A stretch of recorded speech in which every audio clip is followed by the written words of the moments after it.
Claudio Morresi, gracias por esta charla. ¿Quién era Norberto Morresi? Norberto era un pibe que nació en una familia donde tenía un papá que le interesaba la situación social y que de alguna manera le inculcó su historia del peronismo, y que cuando volvió el general Perón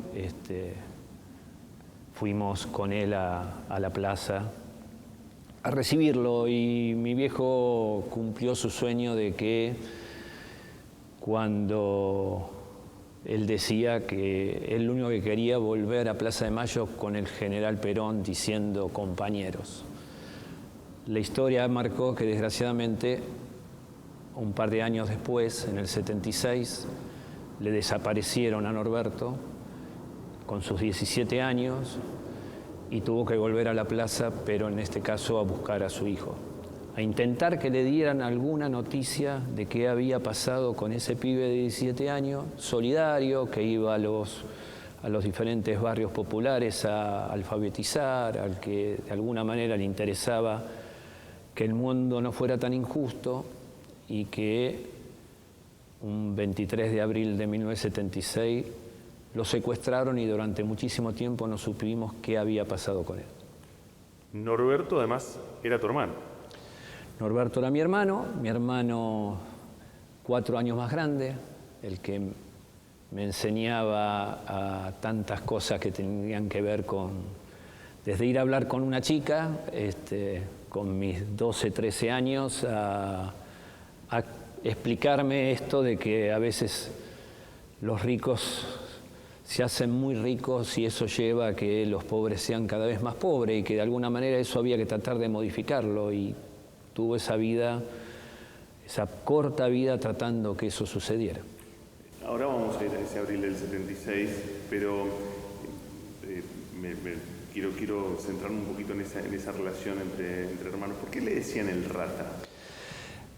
Él tenía 2 dientitos medio grandes y comía manzana, y de ahí vino el apodo. Yo tengo el recuerdo eso, de que los amigos del colegio, que también 6 de sus compañeros desaparecieron junto a él, en otras fechas, le decían el rata, como otros tenían también otros apodos. Era común también hasta por una cuestión de seguridad que no se llamaban con el nombre real. Ahora, en tu casa, padre peronista, Julio Zapatero, imagino se hablaba mucho de política, no sé por qué, me imagino también se hablaba de música, y eran futboleros también, ¿no? ¿Se hablaba mucho de fútbol? ¿Hablaba de fútbol con tu hermano? Sí, nosotros yo recuerdo de los 3, 4 años ir con los domingos a las 3 de la tarde. En sí comíamos los ravioles en la casa de mi abuela, y de ahí salíamos caminando para la cancha Huracán, que estaba a unas 13, 14 cuadras. Íbamos caminando y se iban sumando hinchas mientras íbamos acercándonos a la cancha.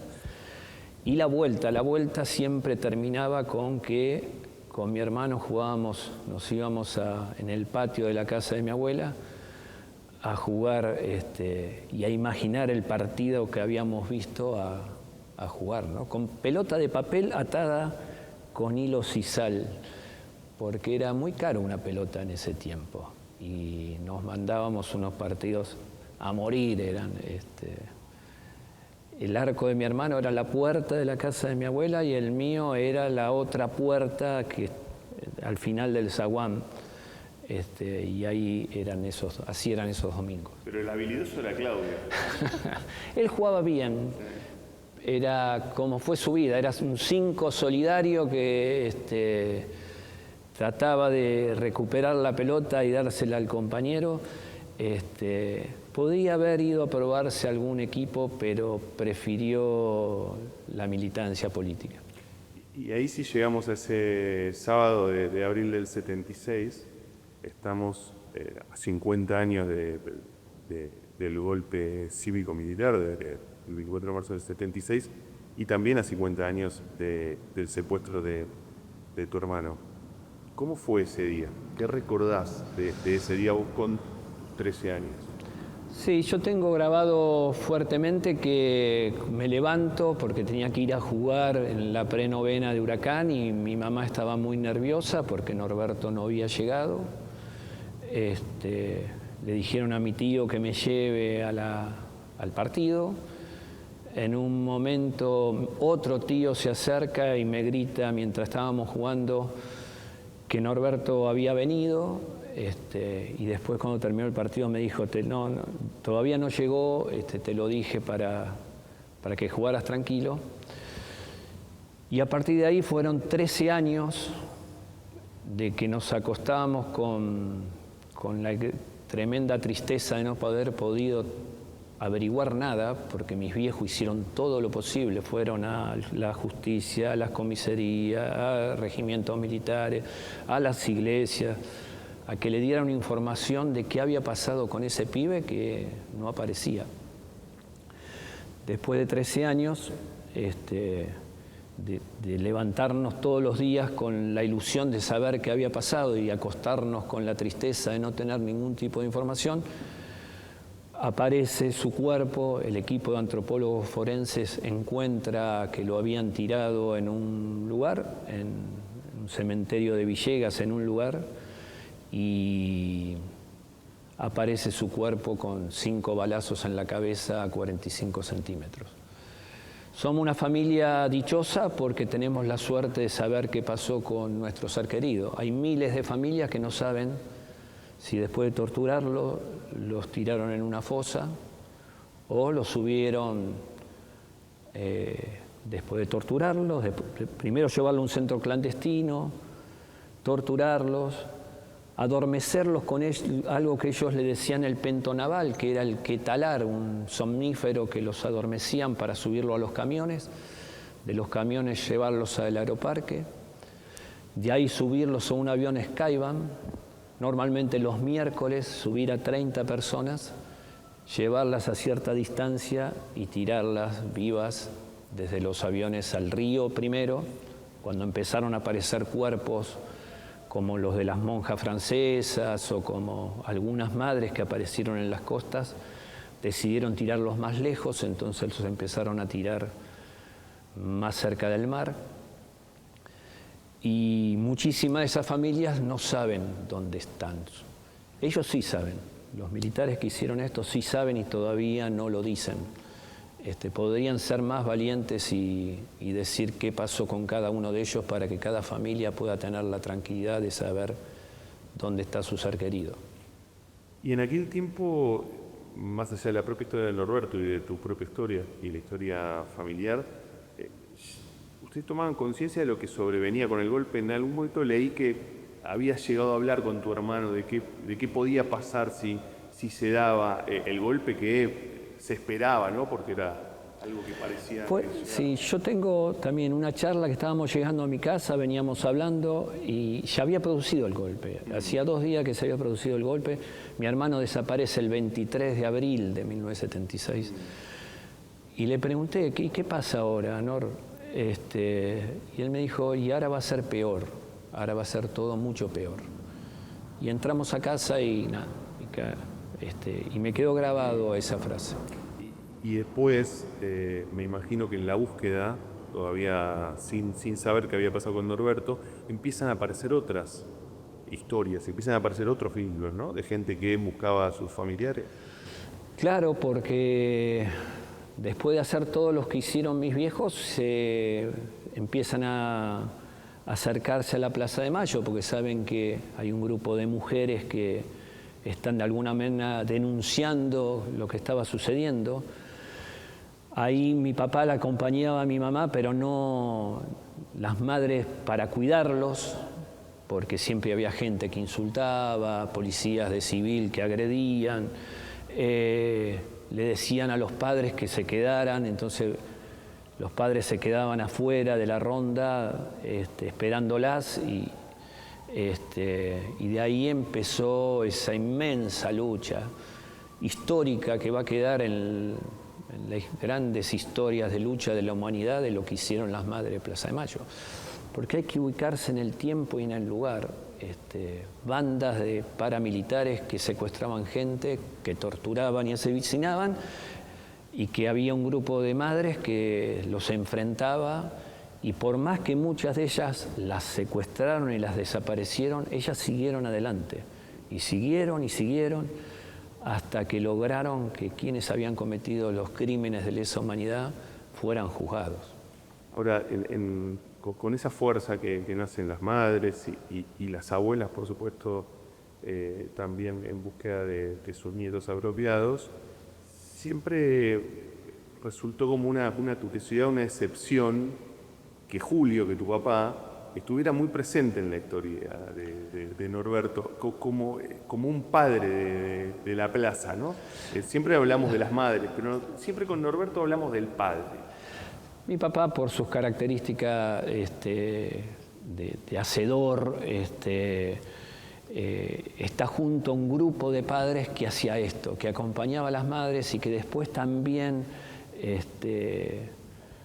peleaba desde otros lugares y se lo llamó los padres de la plaza. Me parece que él mismo mucho no le gustaba ese título porque el título era de las madres, ellos acompañaban y ellos de alguna manera las cuidaban. Imposible poder cuidarlas ante semejante bestialidad que tenían quienes gobernaban en ese tiempo, pero por lo menos mi papá tiene, conjunto a otros padres, ese nombre de padre de la plaza. En paralelo a todo eso, Julio juntaba los recortes de su hijo futbolista. Su hijo futbolista eras vos. ¿Cómo era tu camino por el fútbol en medio de todo eso? ¿Qué era el fútbol para vos mientras se sucedía la desaparición? Que hasta el momento en que no supieron que había pasado con el cuerpo de Norberto, no era desaparecido. Sí, el fútbol siempre fue el sueño de llegar a jugar en la primera de Huracán, un socio, 63 años socio de Huracán, hincha de Huracán, y también pienso que fue un refugio en ese momento porque era mucha la tristeza que había en mi casa, entonces uno se introdujo tal vez mucho más que lo normal en eso de entrenar y de jugar y después también, no sé si era tan así, pero me parece que era también un recreo para mis viejos y mi abuela que me acompañaban siempre a la cancha, entonces era un momento de felicidad de ellos y uno se sentía también feliz por cumplir un sueño, pero también por cumplirle la posibilidad de ser un poco más felices en algunos momentos de los días a un grupo de personas que no la estaba pasando bien. Estamos en la ex-ESMA, en el espacio de familiares, y durante aquella dictadura, en 1978, acá se torturaba y a unos metros de acá se gritaban los goles, Mundial del 78. ¿Qué le pasaba a la familia Morresi con ese mundial y qué te pasaba a vos? Había una contradicción en muchas familias. En nuestra familia la pudimos superar porque entendíamos de la pasión que tenía nuestra familia y las familias argentinas por el fútbol y lo que era la utilización de la dictadura que quería hacer con ese mundial. Podíamos separar eso, entonces podíamos disfrutar cuando jugaba. Es más, yo recuerdo, trabajaba repartiendo pollo y huevos con mi tío y ir a sacar las entradas que se sacaban ahí en la AFA, unos meses antes, a las 4 de la mañana, haciendo la cola para comprar las entradas. De lo que pudimos pagar era la primera fase y el partido inaugural estuvimos escuchando a Videla en la tribuna de River. ¿A qué partido fuiste?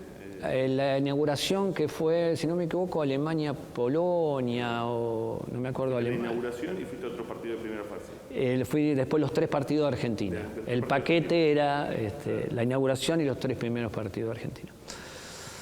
Y uno, escuchar a Videla rodeado de policías de civil, que sabíamos que si algo decíamos o hacíamos nos iban a detener, pero podíamos de alguna manera disfrutar, y después desde ya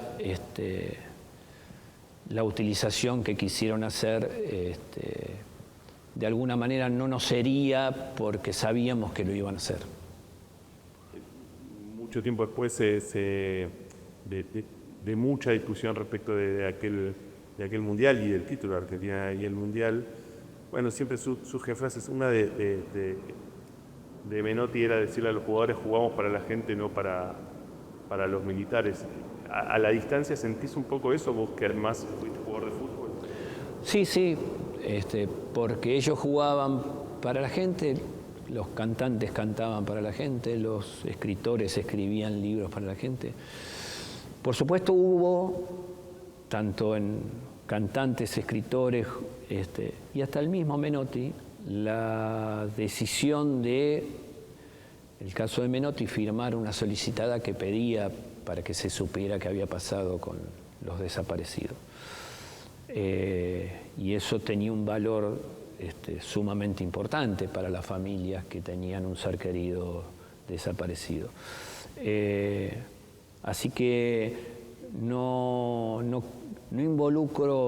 lo involucré a la selección argentina como que fue un acompañante de ese gobierno de dictadura.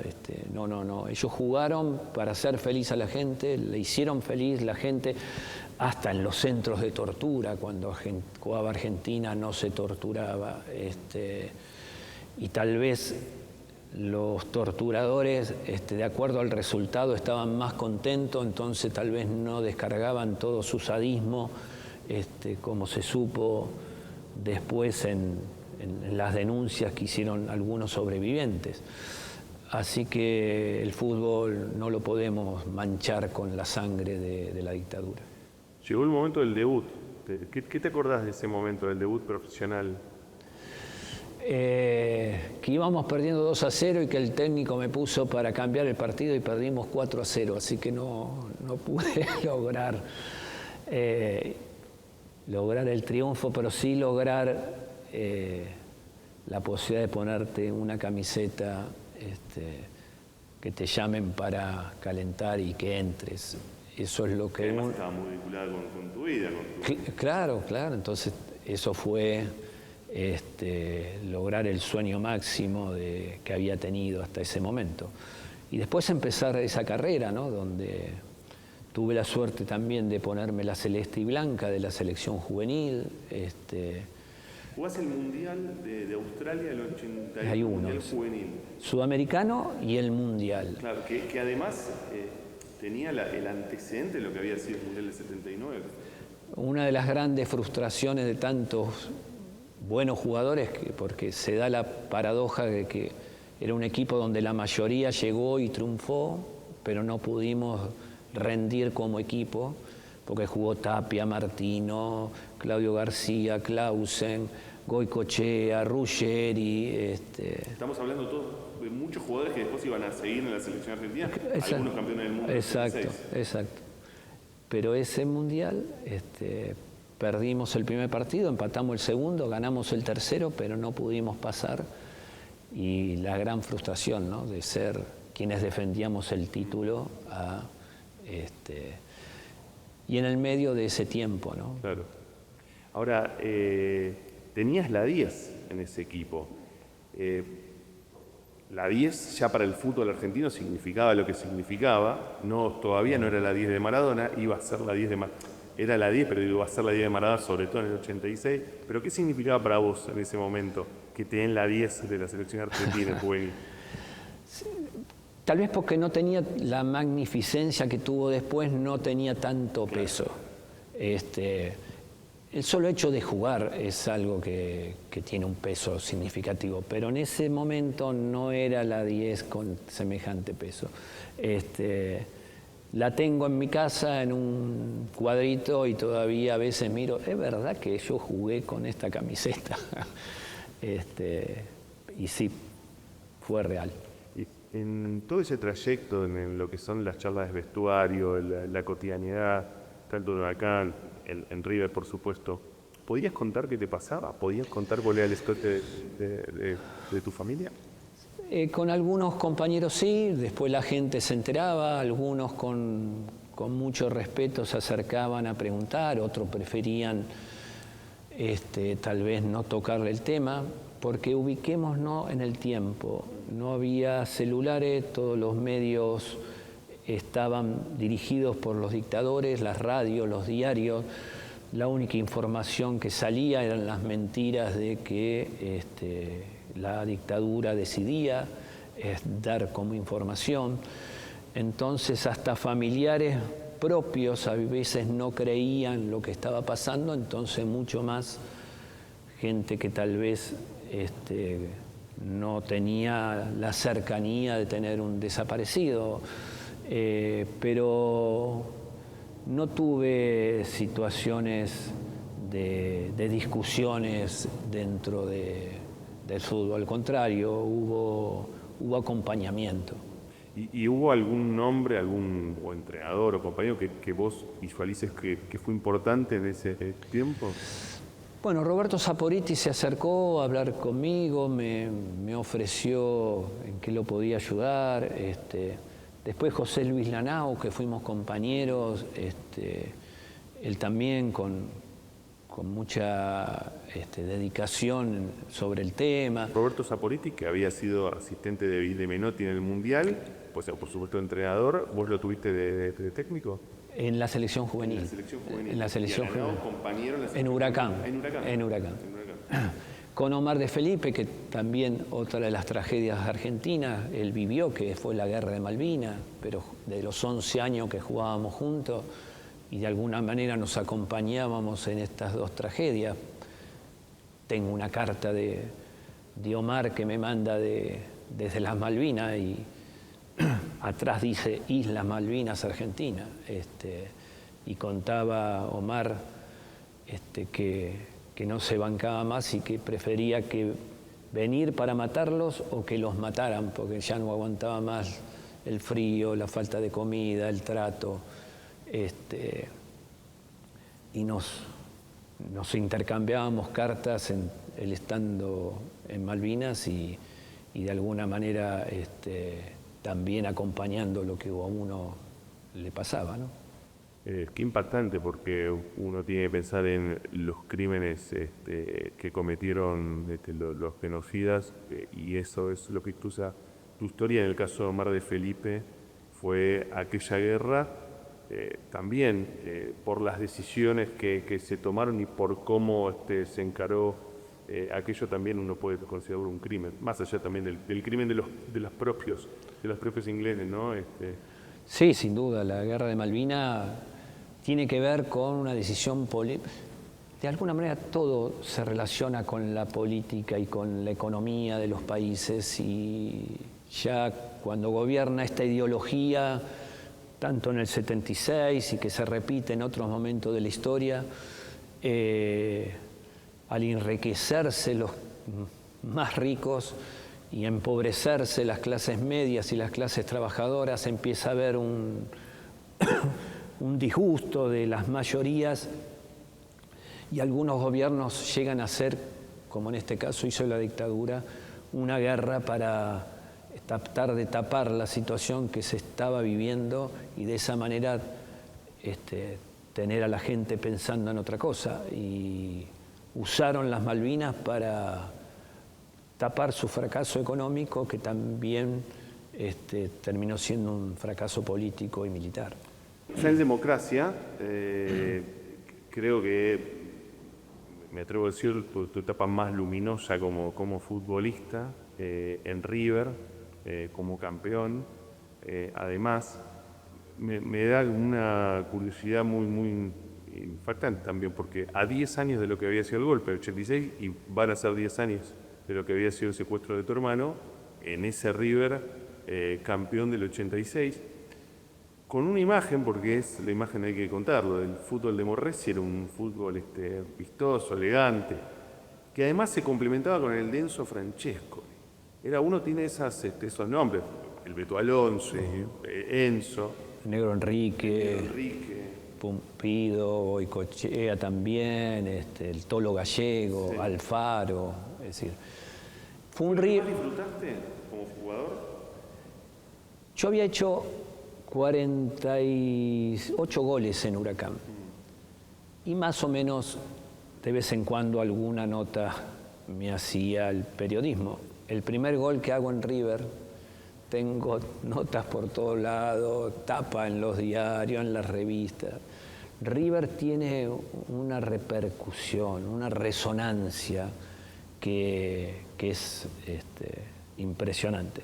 Y en un equipo donde gana todo lo que fue y enfrentó, que dio la vuelta olímpica en la cancha de Boca, que gana su primer Libertadores, que gana la Copa Intercontinental, que es lo máximo que puede ganar una institución, y ese equipo de River fue el único que pudo llegar a lo máximo, y que uno le tocó en un momento, porque fui titular y fui suplente, y en el momento que fui titular le tocó jugar junto a esos jugadores, y la gente todavía asocia hoy la buena dupla que hacíamos con Enzo Francescoli, las paredes que tirábamos.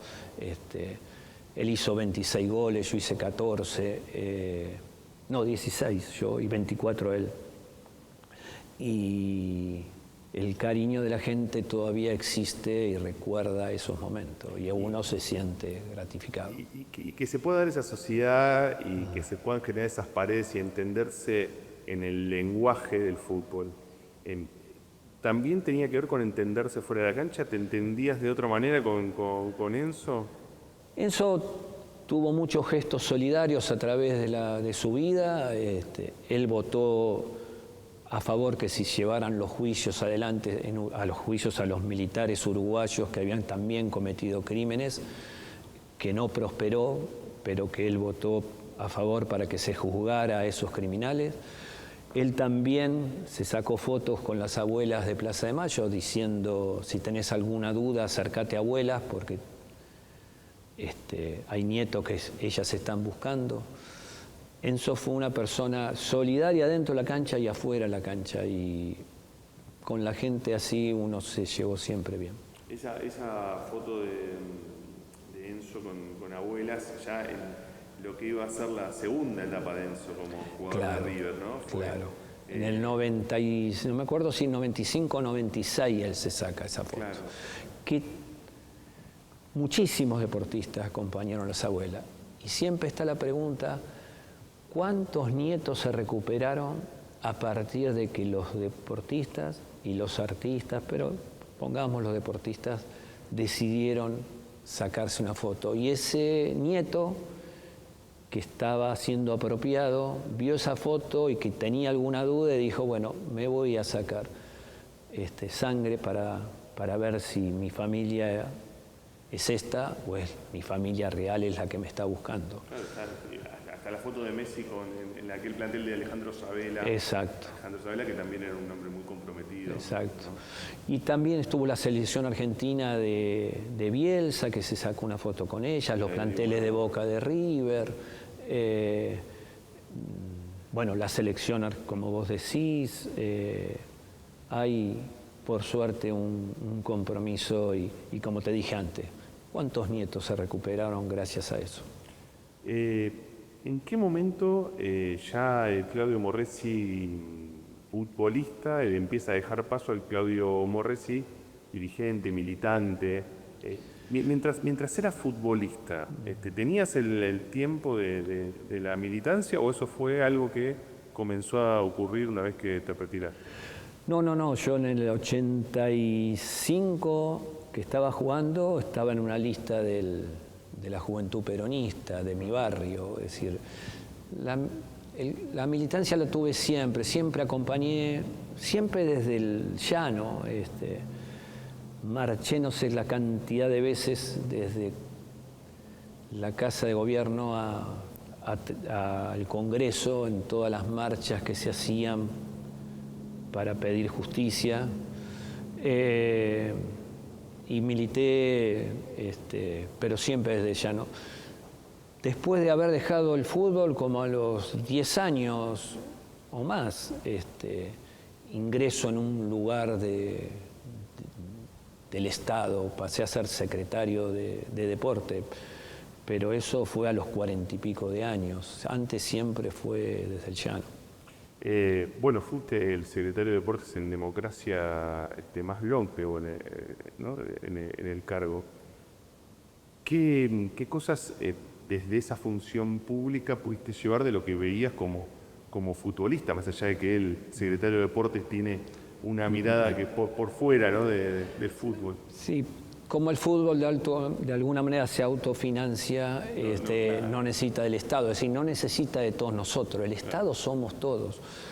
Y a veces decidimos, de acuerdo a la ideología política de cada gobierno, decidimos, bueno, acompañamos a sectores que tal vez son los mayoritarios y que si no tienen el acompañamiento de todos, por más que tengan las condiciones para triunfar, si no tiene la beca necesaria o si no tiene el apoyo para viajar a tal lado, si no tiene el apoyo para comprar el equipamiento deportivo, ¿lo ayudamos o dejamos que solamente los jóvenes de familias pudientes se puedan desarrollar? Bueno, esa es la gran discusión que siempre ha existido.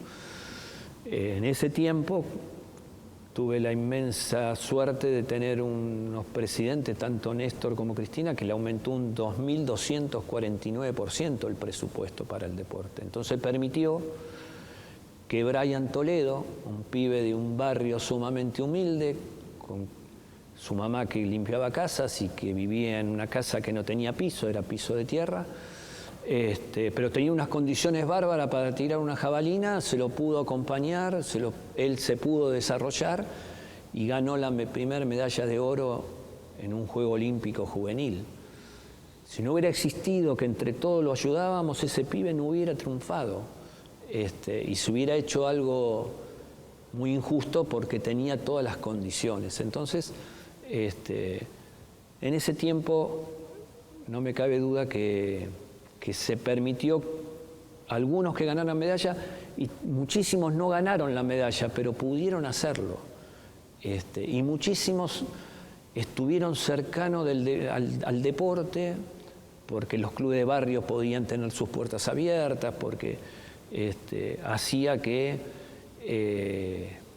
tener a los pibes cerca del deporte hace una mejor sociedad. Eso es indudable. Y bueno, esos fueron esos tiempos. Estamos en la Exesma, en el espacio de familiares. Hay una muestra de deporte y derechos humanos. ¿Me llevas a recorrer? Encantado. Bueno, este es un espacio que creamos dentro de este edificio que tiene que ver con la historia del deporte y relacionado también con los derechos humanos, porque está la historia del deporte desde los inicios, desde que los pibes en los barrios hacen deporte, después los grandes que ganan medallas, Subiat, Cabrera, la masividad del deporte con los Juegos Evita, Mari Terán de Weiss, la primera deportista que la proscriben por tener un acompañamiento a las ideas en los años 45. Claro, acá ya si hay que pensar en deportes y derechos humanos hay que poner un mojón. Claro. ¿No? El golpe del 55 y lo que se conoce como el genocidio deportivo. Exacto. A deportistas que de alguna manera tenían su idea cercana al peronismo, le prohíben seguir entrenando. Y estaban los campeones del mundo de básquet del 50. Claro, los panamericanos, campeones del mundo, claro. Estaba Osvaldo Suárez, medallista de carreras de atletismo que no pudo seguir compitiendo. Ahí empieza el genocidio deportivo, donde hay, a partir de esas ideas de quitarle la posibilidad a grandes deportistas. Había 300 deportistas de la Unión de Estudiantes Secundarios que porque eran cercanos al peronismo no le permitieron seguir compitiendo. Acusándolos de profesionales, ¿no? De profesionalismo. Algunos de profesionalismo, sí. Se crea una comisión investigadora, sí. A veces se repite en la historia, sí, sí.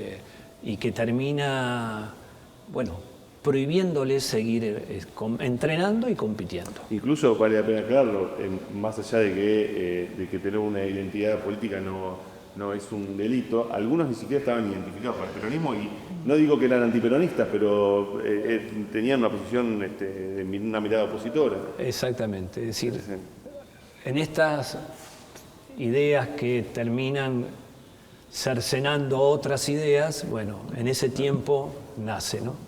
Bueno. Mundial 78, con las madres dando la vuelta a la plaza. Siempre hay que recordar que en un partido unos periodistas holandeses, en vez de ir a la cancha, van a la plaza y le hacen un reportaje a varias madres. Y ahí el mundo empezó a conocer lo que estaba sucediendo en la Argentina a través de la voz de las verdaderas víctimas. Cosa que el Mundial quiso utilizar, la dictadura quiso utilizar al Mundial para ocultar sus crímenes y terminó creando a partir de esas notas que se amplificaran las denuncias en el mundo. ¿Sabes qué? Uno piensa eso, ¿no? Ve el contraste y a veces los mundiales pueden ser pretendidos para ocultar esos crímenes y sin embargo terminan exponiendo. Un año después de que esos periodistas holandeses entrevistaran a aquellas madres, vino una comisión de la OEA de la Argentina a tomar denuncias. De alguna manera eso empezó a generar algo o algún tipo de grieta en la dictadura. ¿Qué recordás de esa visita?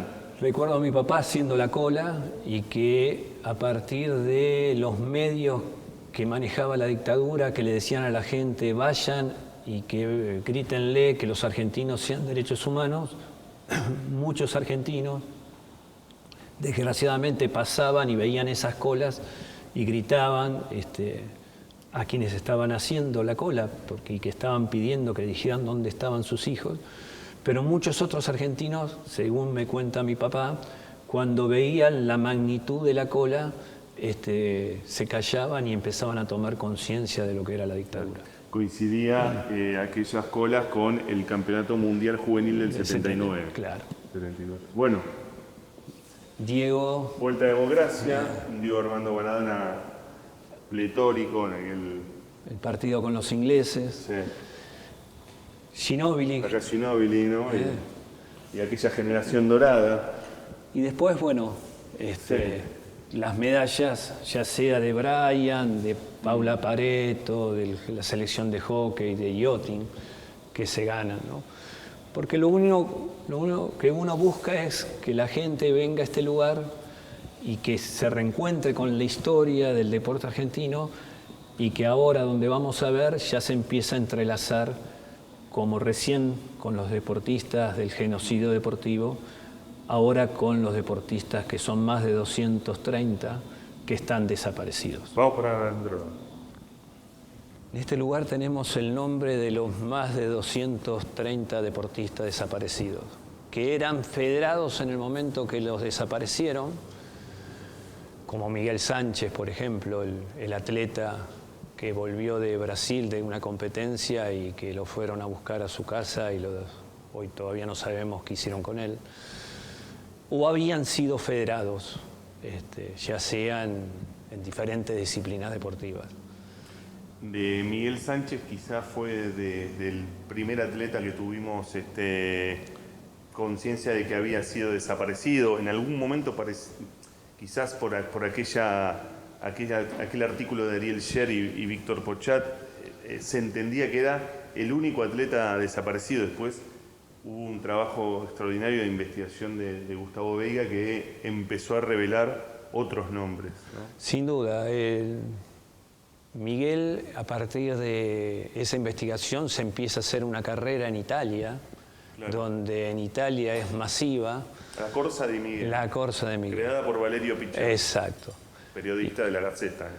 Y después se empieza a replicar acá en diferentes provincias, algunas todavía la sostienen, donde se trabaja previamente la importancia de hacer deporte y la importancia de no olvidar a quienes, en este caso, fue desaparecido por por mantener una idea.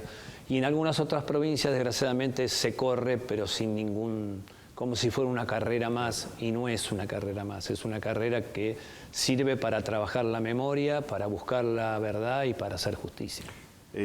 Por supuesto, hay muchos nombres, algunos identificados por quizás otras áreas. Rodolfo Walsh, ajedrecista. De hecho, hay un torneo en Estudiantes de La Plata que lleva el nombre de Rodolfo Walsh, ajedrecista. Exactamente. Y hay también en el rugby, que se ha trabajado en muchos clubes, porque en el rugby hay una cantidad bastante importante de... Tenemos esa lista, porque es impresionante, si uno observa, ¿no?, en distintas disciplinas, lo que pasa con el rugby.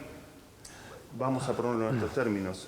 Un deporte en general vinculado a las clases sociales más altas, más acomodadas, pero que tiene una cantidad enorme de víctimas en dictadura militar. Habla de lo popular que también es el rugby. Sin duda, y que especialmente en La Plata, en algunas universidades era habitual que se jugara al rugby, y en ese tiempo las clases medias, bueno, algunas clases altas, tuvieron una visión más solidaria y se acercaron a tratar de cambiar ese tiempo. Y para mí también el hecho de que sean federados implica que tal vez en otros deportes, por ejemplo el fútbol, que muchísimos de los desaparecidos jugaban al fútbol, pero no, de alguna manera, para jugar al fútbol no necesitas federarte. Pero como decidimos que hubiera un registro, bueno, en el registro de cada institución deportiva aparecen los nombres que tal jugador había jugado al vóley o que tal jugador había hecho rugby, entonces aparece esta gran cantidad de rugby. Vamos a tu deporte, me voy a mover. Acá hay un nombre, que es el de Antonio Piovoso.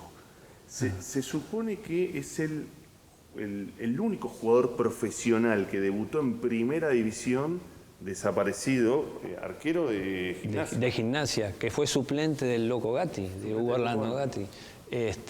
Sí.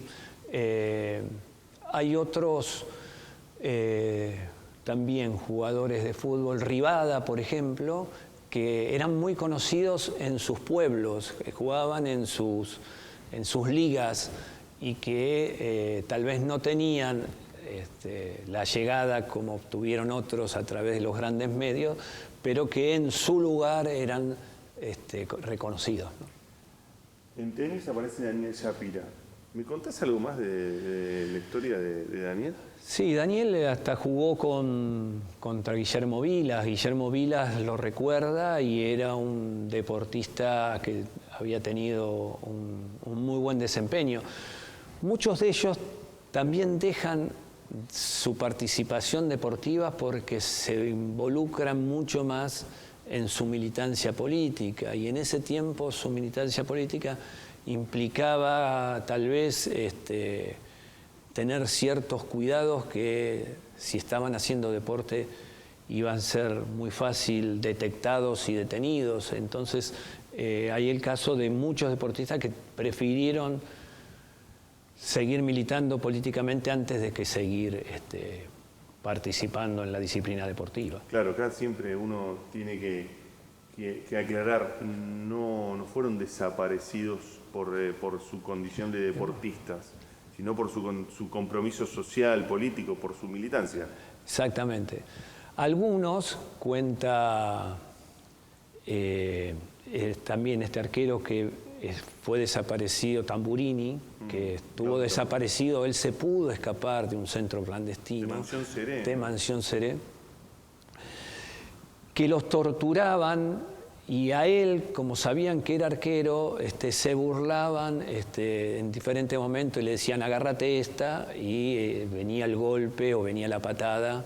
Es decir, en su cinismo hasta utilizaban tal vez su decisión de jugar en cierta posición de la cancha para terminar torturándolo de una manera más graciosa para ellos. Ahí está la imagen de Daniel Shapira. Acá está Daniel Shapira, sí. Acá está una de las imágenes. ¿Te sigo en el recorrido, Claudia? Sí, Este es algo que tiene que ver con los relatores del deporte, porque creemos que son sumamente importantes también en la historia del deporte. Estos son los grandes relatores. Y después tenemos a Diego, ¿no? A Diego, el Diego deportista, pero el Diego comprometido socialmente, con la opinión de grandes personalidades, ¿no? Desde Estela Carlotto, Eduardo Galeano, el Papa Francisco, Fito Páez, Charly García, lo que decían de Diego cuando Diego decidió no solo ser un inmenso jugador de fútbol, sino que también comprometerse en diferentes luchas, ¿no? ¿El fútbol te cruzó con Diego Sí, alguna vez? sí. Me hizo un caño. ¿Te hizo un caño, Diego? La jugada más humillante del mundo, pero me lo hizo Diego. Te lo hizo así Diego, que... claro. ¿Cómo fue? ¿Te acordás? ¿En qué partido? Amistoso entre selección juvenil, que estaba en la juvenil, y él estaba en la selección mayor. Y él iba a dar un pase, hizo todo el movimiento para dar un pase. Entonces uno intentó cortar ese pase. Y Diego, con su inmensa habilidad, no sé cómo hizo con el tobillo, que terminó tocando la penita y haciendo que la pelota pasara entre mis piernas. Después hemos jugado un Huracán Boca, donde ellos ganaron 3-2 en la cancha de Boca. Nada, el recuerdo de él, por lo maravilloso de jugador, pero también por eso, ¿no? Siendo un jugador tan grande, tomó la decisión de involucrarse en diferentes luchas, ¿no? Acompañar a las abuelas, tener una posición política en contra de la hegemonía de Estados Unidos. Es decir, ha sido un inmenso compañero de lucha. Qué potencia, ¿no? No. Yo a veces digo, si Diego jugara hoy, como los árbitros cuidan a los jugadores, y con el estado de las canchas, pero con los árbitros solamente como cuidan, o los otros equipos terminaban con 6 jugadores, o Diego hacía 3 veces más los goles que hacía, porque la patada que le dieron a Diego Maradona fue tremenda. Fíjense en los partidos, busquen los partidos, y cualquier patada de esa que le dieron, que ni siquiera reprendían al quien le había pegado, hoy es una expulsión directa. Hace poco salió un dato de que fue el jugador que más faltas recibió en un mundial. El tercer jugador fue Maradona en un mundial, el segundo jugador fue Maradona en otro mundial, y el primer jugador fue Maradona en el mundial 86. Exactamente. Bueno, acá los canciones y cantos, que tiene que ver con la expresión popular, ¿no? Porque hablamos de los deportistas, hablamos de, por supuesto, los familiares, como es tu caso, cruzado por el fútbol, pero en las tribunas hubo intentos de expresión popular contra la dictadura. Hubo 2 casos muy emblemáticos. Una, que la hinchada de Nueva Chicago se pone a cantar la marcha peronista, y cuando termina el partido la policía los rodea y se los lleva corriendo hasta la comisaría. Lo simpático es que al próximo partido la hinchada de Nueva Chicago cantó el arroz con leche. Y después, en el año 82, en el Mundial de Vóley, en las tribunas se empieza a cantar se va a acabar la dictadura militar. Esos son los 2 momentos más emblemáticos de resonancia de quienes estaban en esos estadios. Los Juegos Evita están en varios lugares, porque, bueno, Diego Maradona salió en los Juegos Evita, por ejemplo, ¿no? O sea, o jugó los Juegos Evita en rigor, ¿no? Lo jugó como Roberto Perfumo, como muchísimos jugadores. Yo jugué los Juegos Evita del 73, 74. Claro. Los Juegos Evita permiten, en sus inicios, en su decisión, que el Estado, a partir de las revisaciones médicas que se hacían, pudieran tener un real conocimiento del estado de la salud de miles de pibes que antes no podían llegar, tal vez. Al masificarse los Juegos, le permitió a quien era el ministro de Salud de ese tiempo tener ese dato. Y después el hecho de que se podían jugar, empezó con el fútbol, pero después se empezó a trasladar a otras disciplinas. Y esto de masificar, y cuando se masifica empiezan a aparecer jugadores que tienen condiciones, entonces aparecen las federaciones deportivas y los toman, y después si ese jugador crece, termina en una selección nacional. Se hace la pirámide lógica que tendría que haber en toda acción, que los mejores lleguen, no importa la condición social ni dónde naciste, sos el que tiene las condiciones para triunfar. Entonces, entre todos te acompañamos. En este octógono existe los organismos de derechos humanos que han recibido el reconocimiento de muchos deportistas, ¿no? Que es sumamente importante por la caja de resonancia que es el deporte. Lo tenés a Messi acompañando a las abuelas, tenés a los planteles de Boca y River con banderas del nunca más, por los 24 de marzo, justo ahora se cumplen 50 años. Empieza a haber un acompañamiento del deporte a los derechos humanos. ¿Habló Marcelo Bielsa? Marcelo Bielsa con la selección argentina de ese tiempo, también acompañando a las abuelas. Tanto Boca como River participaron y muchísimos equipos. Después se termina masificando, también es muy común que los 24 de marzo aparezcan planteles con las banderas previo a los partidos. En esta lucha de mantener la memoria, buscar la verdad y hacer justicia para que nunca más vuelva a pasar lo que sucedió, es sumamente importante que el deporte y los deportistas estén involucrados. Me paro ahí. Vos, futbolista, por supuesto, a partir de la historia de la desaparición de Norberto, sos alguien que tiene una voz política y quizá cuesta encontrar muchas veces eso en el futbolista, en los deportistas en general, ¿no? Como si fuera algo que de no entrar, de no meterse y demás.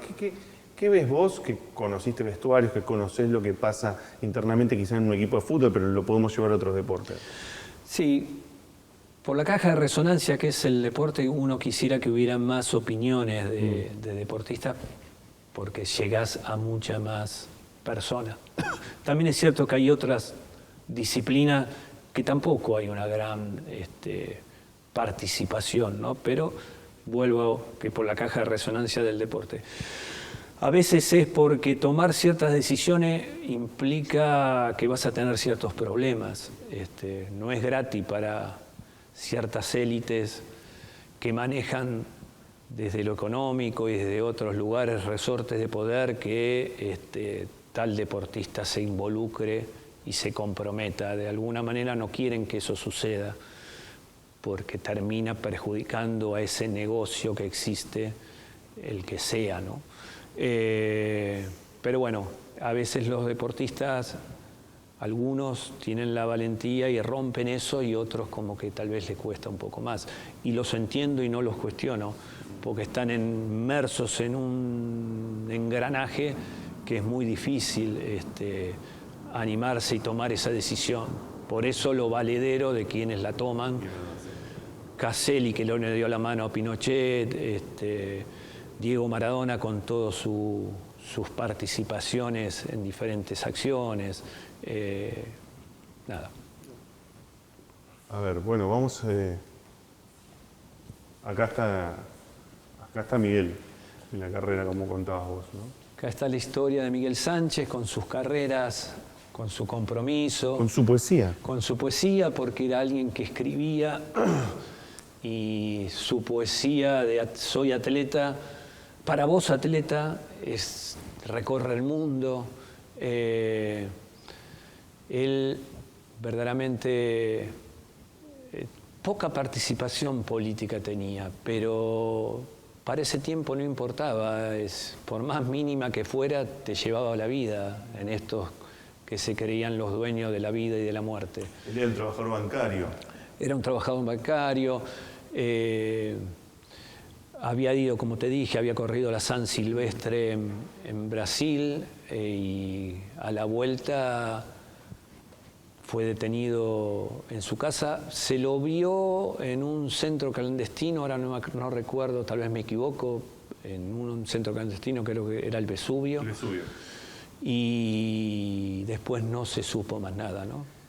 Así como pensaba en tu padre, en Julio, también como quizás la imagen de esa lucha por Norberto, en Miguel está la particularidad de Elvira, que era su madre, perdón, su era hermana. su hermana, no su madre precisamente. Uno piensa siempre en las madres, pero en el caso de Elvira Sánchez llevó adelante esa lucha de manera incansable, estando en cada carrera, viajando, buscando tener esto, ¿no? Algún dato que pudiera hacer que sepamos qué pasó con Miguel. Sí, yo creo que hay personas que han hecho desde la nada y desde el anonimato hechos inmensos para que se supiera lo que había sucedido, para enjuiciar a quienes habían cometido esos crímenes. Porque pensemos que si un criminal que torturó y que se robó un niño estuviera libre en nuestra sociedad, sería una situación de mucho peligro para el resto que vivimos en esa misma sociedad. Y ellos se encargaron, a partir de nunca bajar los brazos, de llevarlos a juicio y que hoy estén cumpliendo condena. Por supuesto, tendrían que ser muchos más, por supuesto, hay poderes económicos que hicieron que estos militares hicieran las cosas que hicieron, que tendrían que ser juzgados, pero bueno, ya llegará el momento. Queda todavía algo más por acá, ¿no? Sí, hay las mujeres y el deporte, hay otro que tiene que ver con los libros de la dictadura, que de alguna manera los libros que denuncian los hechos que ocurrieron en ese tiempo. Está el libro de Gustavo Veiga, un libro que se llama Hechos Pelota. Hubo, por suerte, una gran cantidad de escritores que denunciaron de diferentes formas lo que estaba sucediendo. Bueno, y está un clásico que es Literatura de la Pelota, de Roberto Santoro, desaparecido. Exacto. Bueno, acá esta tiene que ver con lo que le sucedió a la generación que salió campeón en el 50 y que no pudo seguir compitiendo. Las figuritas de esos tiempos. Y después se termina con lo que fue el Mundial 78, ¿no? Con las madres hablando con los periodistas holandeses, cómo la dictadura quiso utilizar, como hablábamos antes, a ese mundial, y que las madres lograron que llegara a todos los rincones del mundo su voz a partir de esos reportajes que el periodismo se animó a hacerle, ¿no? Yo, después de toda esta recorrida, de conocer tu historia, de cómo esa historia estuvo cruzada precisamente por el fútbol, finalmente, ¿qué es el fútbol? ¿Y qué es el deporte? ¿Y para qué sirve?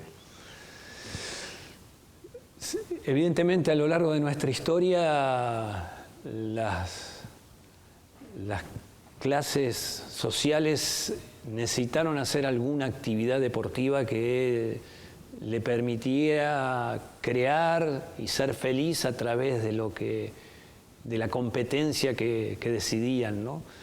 Y en nuestro lugar del mundo el fútbol pasó a tener una incidencia que hizo que, más allá de la clase social que tengas, si tu equipo hace un gol, te termines abrazando desde el gerente hasta el obrero, desde el maestro al pintor. Y esa identificación hace que pocas cosas se den en otros rubros de la vida, ¿no? Y yo te pregunté para qué sirve y te pregunto específicamente, ¿sirve para construir memoria? Sin duda ayuda, sin duda hace que se reproduzca mucho más lo que pasa en diferentes momentos de nuestra historia. Los grandes ídolos populares hace que llegue la idea o la voz de lo que sea a las grandes mayorías. Si no, a veces es muy difícil poder penetrar en lo que el poder que sea en ese momento decide que se conozca. Y tal vez un deportista permite que se sepa qué está sucediendo en tal lugar porque se animó a decirlo en una tribuna. Vamos a invitar a que vengan acá a esta muestra, sobre todo las nuevas generaciones, ¿no? Sin duda, acá en la Exesma tenés el Museo de Malvinas, tenés el Museo del Deporte y tenés el Centro Clandestino. Tenés el lugar donde pasaron más de 5.000 jóvenes, maestros, monjas, doctores, obreros, que primero lo detenían, después lo llevaban al lugar de tortura, que era este centro clandestino. Ahí, después de torturarlo, los adormecían, le ponían el pento naval, que era el Quetalar, después los subían a un avión y los tiraban vivos al mar. Bueno, eso sucedió acá. Para que nunca más vuelva a suceder, que las nuevas generaciones tengan la conciencia de que eso sucedió, para que no lo permitan si alguien quiere intentar a volver a hacerlo. Gracias, Claudio. No, gracias a usted.